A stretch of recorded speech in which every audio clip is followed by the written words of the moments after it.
Good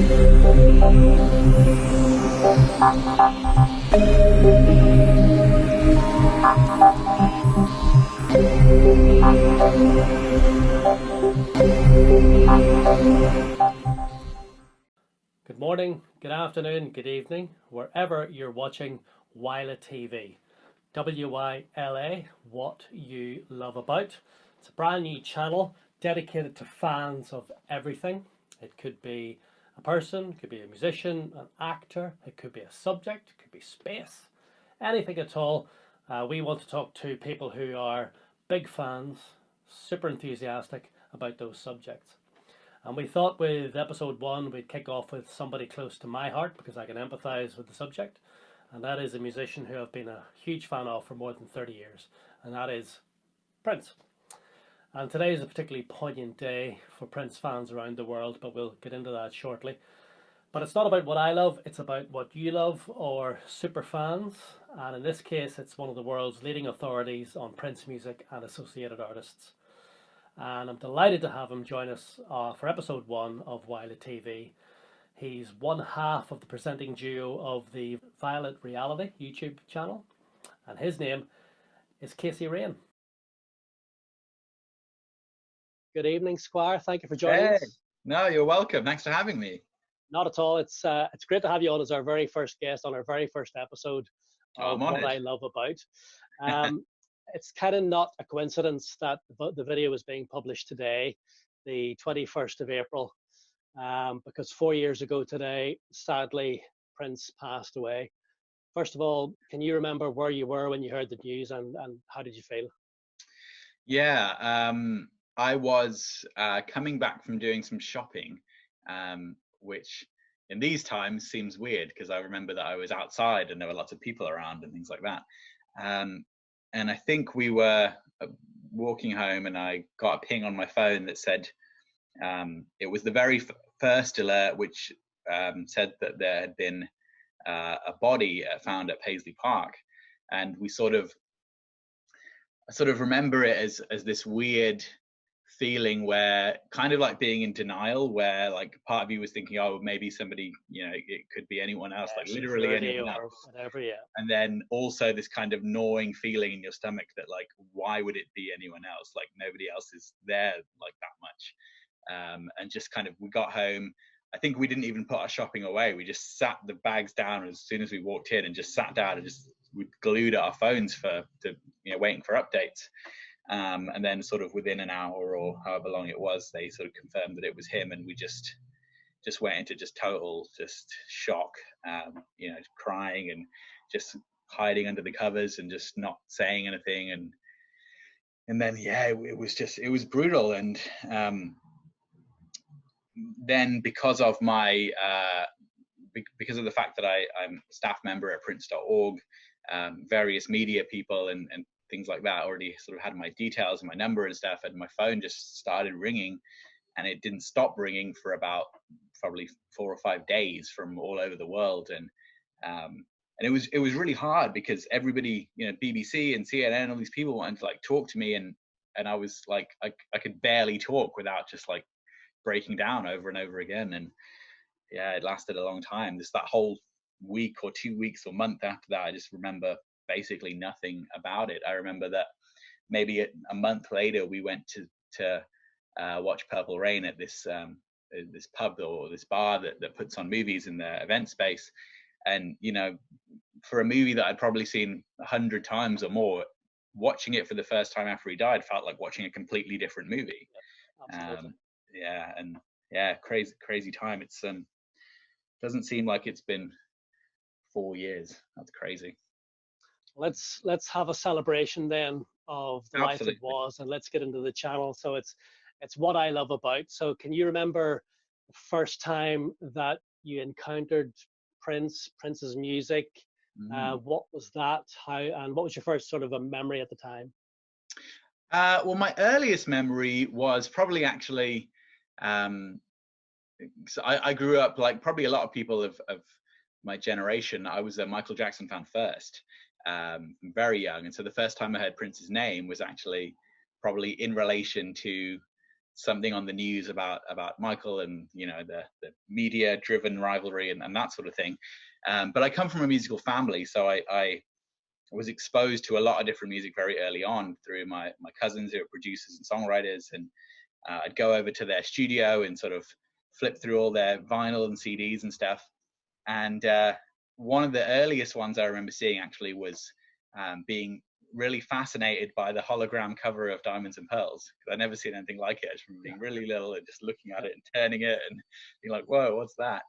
And that's actually a very, very weird story as well, because my mom died when I was 5. So I was very, very young. And years later, I found out that my mom had actually bought that copy of Diamonds and Pearls for my cousin. And so very sort of weird coincidence there. So strange enough, it was a hologram that really first got your attention. Yeah, absolutely. And then over the sort of, as I grew up, I heard more and more of his music, and I was probably about 11 or 12 or something when I think Rave came out. And being part of the hip hop generation, I was very impressed that Chuck D was on the album and Eve, and those were people that were very, very popular, amongst my peer group and stuff. And bought that album and loved it. As you can see, I've got the promo flag right behind me. Yes, I can see the background to your YouTube channel in the background there. So that's right.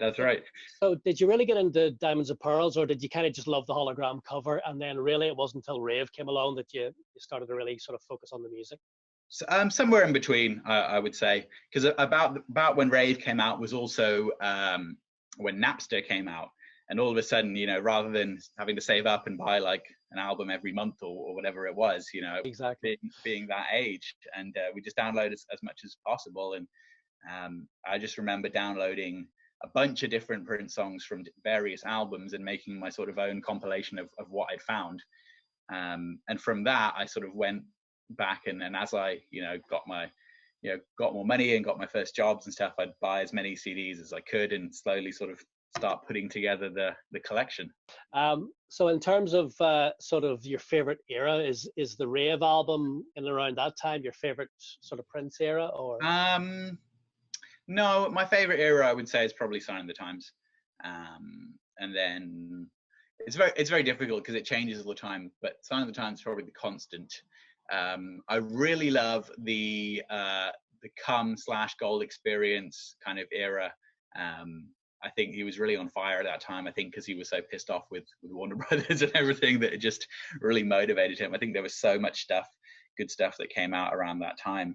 There's actually a bootleg called The Dawn, which is I don't know if you've heard it. It's a 3 CD bootleg, and it compiles sort of everything from Come and the Gold Experience and all the stuff that came out later on Crystal Ball that was from that era into a sort of seamless set, and it's just phenomenal.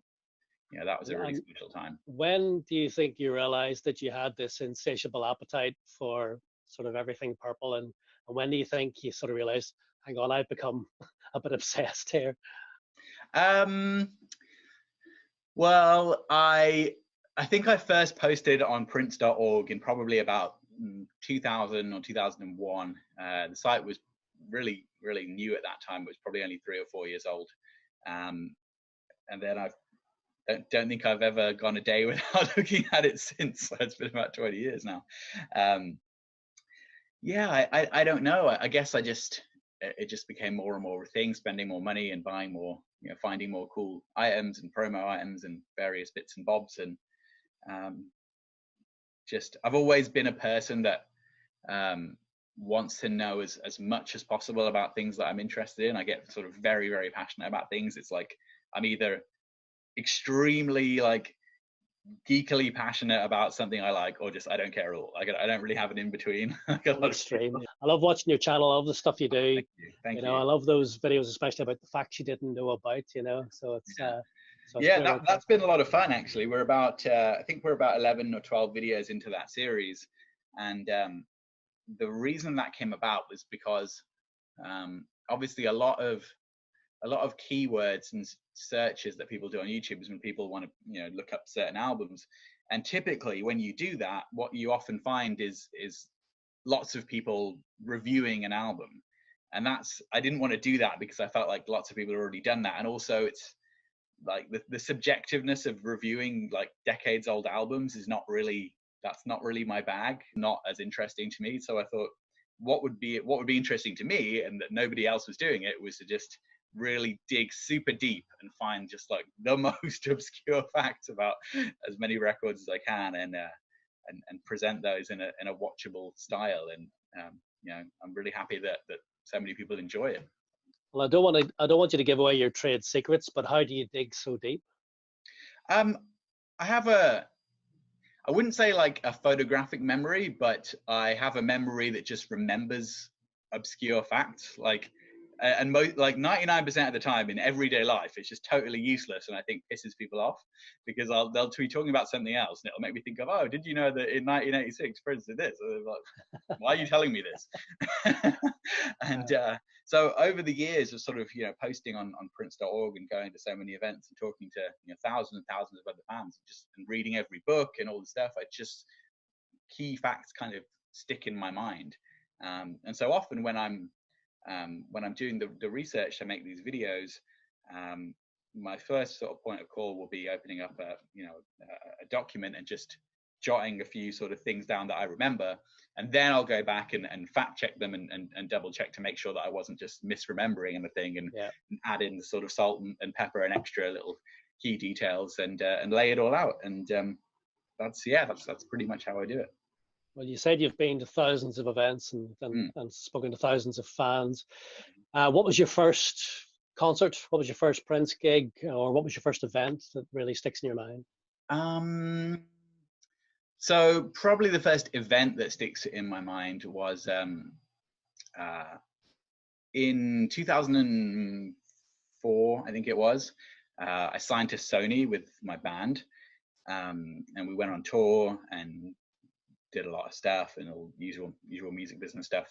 And I got very close with a DJ called Bobby Friction, who at that time was primetime Radio 1, doing the Asian Beats show, and that's the genre of my band that we kind of did. And he played our music a lot, and it transpired that he was also a massive Prince fan. So when we would hang out and I'd go on a show, we'd have lots to talk about. And because he was on Radio 1 primetime at that time, he was obviously very well connected and things like that. So at some point in beginning of 2006, he messaged me and he said, "Hey dude, I've scored an invite to the Universal album preview of 3121. Do you want to come?" And it was about 6 weeks, I think, before the album had come out. I think we had only heard Ti Amo Corazon had been a single. I think Black Sweat had been a single. I think that was, and Beautiful, Loved and Blessed. I think that was all that anyone had heard from the album at that point. And so we went down and to this venue in London that was all glitzy and all glammed up, and they'd sort of engraved symbols into sort of glass and chiffon and like all like mood lighting and a DJ spinning, and it was really cool. And then this guy from Universal comes out and just plays the whole album to a room full of like press and people. No track titles, didn't like tell us anything about the album, just played it like back to front. So I immediately got back home I was staying at my cousin's house at the time, and got on Prince.org and just like blurted out as much as I could remember, including having to make up various track titles, which some of them were less obvious than others. Like, and as it turned out, that turned out to be the first review ever of the album anywhere in the world. And the thread on the org exploded, and people were sharing it, wherever people shared things in those days, MySpace and whatever. So that was really fun. I have a kind of similar story, and if I had the gumption to write it up on Prince.org at the time, it would have been very similar. But I got home from holiday and I went into work. I work in radio, and I went into work, and one of the other guys, he wasn't in, and I said, "Where is Jippo today?" And they went, "Oh, he's in London." And I said, "What's he doing there?" He says, "Oh, he's away for a preview listen of Rave Unto the Joy Fantastic, a new Prince album." So I literally got on the phone to the record company, which was actually Arista for that, and said, "Can you get me in? I'll book a flight now. I'll be there in 2 hours." And literally 2 hours later, I was in Riverside Theatre. I think it was the Riverside Theatre, listening to Clive Davis doing the playback of Rave Unto the Joy Fantastic, with about, as you say, about 100 media people all sitting going, most of them going, yeah, this is great, whatever. And I'm like, this is awesome. And Yeah. then he said, and now, ladies and gentlemen, please welcome Prince. And he did a media play out of the album live. Um, so very, very similar kind of story, you know. So Yeah, for sure, for sure. one of those moments you just, you know, you lose your mind a bit. So Absolutely. so what was your first concert then? Um, it was 21 nights actually. I saw about I think 5 or 6 main shows, 4 after shows, and I didn't manage. I was just a little bit too young and didn't have enough money to get to One Night Alone when that happened, so I missed out on One Night Alone. Then he wasn't here for musicology. I was briefly living in Vegas, but didn't manage to time it right when 3121 was happening in Vegas, which was very, very annoying for me. I was, within probably about a month or two of being there at the time that all that stuff was happening, and didn't quite manage to time it right. So as soon as 21 Nights was announced, I knew that I would be as many as possible. So yeah, saw a bunch of 21 Night shows, and so many highlights from that summer. I mean, I remember feeling like I was probably the only person in the arena on the night where he, out of nowhere, sang 1,000 Hugs and Kisses in the arena, which is completely, 20-year-old unreleased song. That was amazing. The night that he did, I think, Pink Cashmere, I think he only played it once in the whole 21 Nights, and I remember that. And then the after shows, I think it was 4 after shows or 5, of which he appeared at 2 of them. One of them just for about 15 minutes, I think, with playing guitar with Nick Acosta, and then one where he did a full 3-hour after show performance himself, and I was right at the front, and he did Empty Room and Party Man and all these incredible songs. And that was the night that I met him. The one and only time that I was lucky enough to meet him was after that amazing after show. And what had happened was, I had been to an after show, I think the week before, where he hadn't come out, and there was no live action. It was just a DJ, and a lot of people actually left quite early, and a lot of people, I think, were grumbling. So it was about half full, and there was the DJ spinning, whatever. And I sort of got curious and walked around the entire of the Indigo venue, just scoping it all out, just seeing where everything was, and before I left. And so because of that, there was this area that's not there anymore. Actually, they've rearranged it since I've been back to the Indigo. But at the time, it was sort of mostly covered off, and it was almost like you walked to the end, and then there was a gap, and then you walked through to like another bit, and then there was another bar and a couple of bathrooms there that was sort of not sectioned off from the main bit, but kind of not super visible either. And so after he had done this amazing after show the week after, I was there with a friend of mine, and he got off stage, and it was obvious he wasn't coming back on, and everybody queued for the bathrooms that were next to the stage, and the bar that was next to the stage. Everybody was congregating there, and my friend was just like, "Oh, I'll just go to the bathroom and then we'll go," because it was about 3:30 in the morning at this point. And so I said, "Well, I found this area last week that was over there, and you can walk through there, and then there's a bathroom there, and then there won't be as many people there, and so let's just go over there." Walked through this little gap, nobody in that bit. Stood next to the bathroom door, waiting for my friend to come back out. And the door next to the bathroom swings open, and Prince just walks out, stands right next to me. It's just me, him, and the guy that's behind the bar. And just spent a few minutes talking to him, just absolutely in shock. He told me that he really loved London, and it was one of his favorite places. He was really enjoying being there. I can't really remember much of what I said, other than just thanking him for being there and telling him how much I loved him and this sort of stuff. And after 2 or 3 minutes, the people in the main bit of the club, some of them who were standing sort of straight to where that entrance was to that section, had clocked that he was there and sort of told everyone. And this big crowd of people just starts like coming towards us. And then I don't know where the guy appeared from, but a bodyguard just appeared out of nowhere and just pulled Prince back out through the same door that he'd come in through. And it was about sort of 15, 20 seconds after that my friend came out of the bathroom, and I'm standing there looking like I've missed it all. Like I've seen a ghost. And he's like, "What's wrong with you?" I'm like, "The prince just came out and this man talked to him," and he was like, "What are you talking about?" I'm like, "No, dude, you picked the worst possible time to go Oh dear. Yeah, no, I've about 3 or 4 kind of similar episodes. We'll not get into them because they'll take too long. And but it is true what everyone says, that he just does this thing where he appears, right? Well, in a club called the Pod in Dublin, and we were sitting in the VIP. Next thing I know, he's sitting behind me, and it's like, whoa.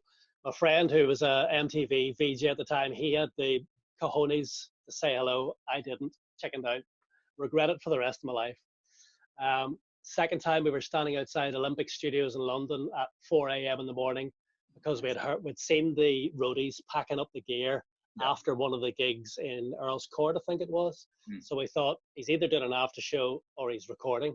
So we followed the roadies, got to the studio, waited outside, and sure enough, 2 hours later, the Jag pulls up and he walks across the street right towards us. You know, it's I could go on, but I'm not. It's about you. So just finally, before we get wrapped up, if you can put it into words, what do you love about Prince? Everything.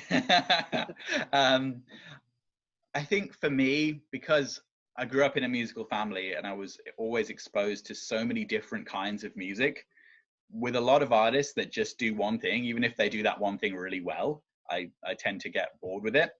Prince does a million things really well. You know, anything he does, he's never done anything that he's bad at, in my opinion. Like, just, you know, everything that he did to just such an extremely high quality.